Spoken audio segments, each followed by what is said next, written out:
Across the global beauty industry, many beauty businesses are growing faster than ever, yet fewer are becoming irreplaceable. Operational success is increasingly accessible. Long-term relevance is increasingly rare. This gap explains why some beauty businesses scale efficiently, while only a few build lasting market influence. This video explores the strategic difference between running a beauty business and building a beauty brand.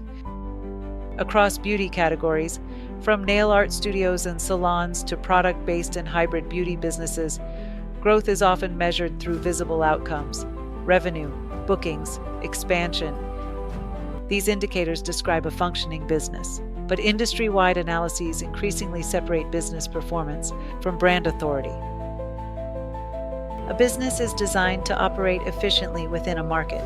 A brand is designed to shape how that market thinks, chooses, and remembers.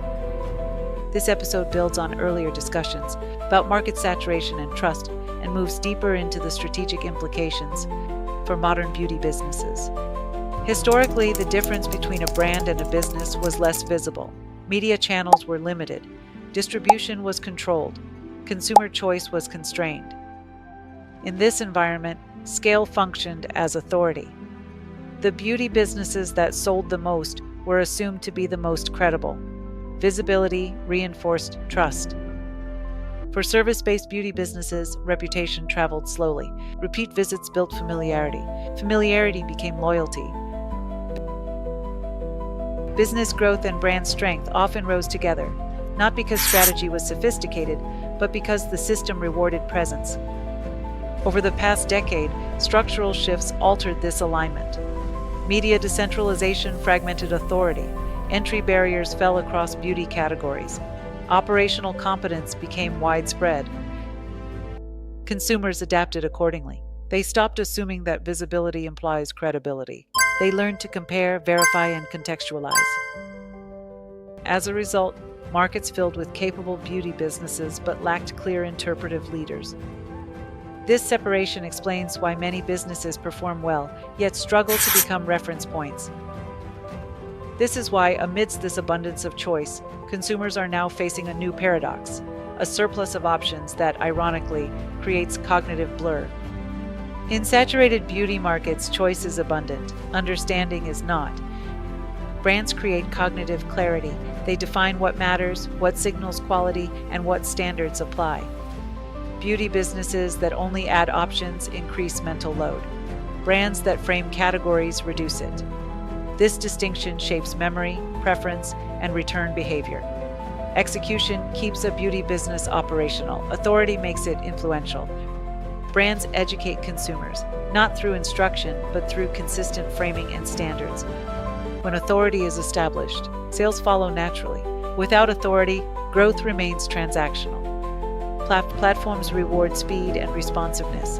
They favor visibility over coherence. This makes business growth easier to optimize than brand authority. Trend cycles encourage constant novelty, but novelty fragments meaning. No individual business is failing. They are responding rationally to the system. The outcome is not deception. It is interchangeability. For beauty business owners, the implication is strategic. Operational excellence enables survival. Brand authority enables choice. Customers return not only because a service works, but because it fits into a coherent belief system. Businesses compete on outcomes.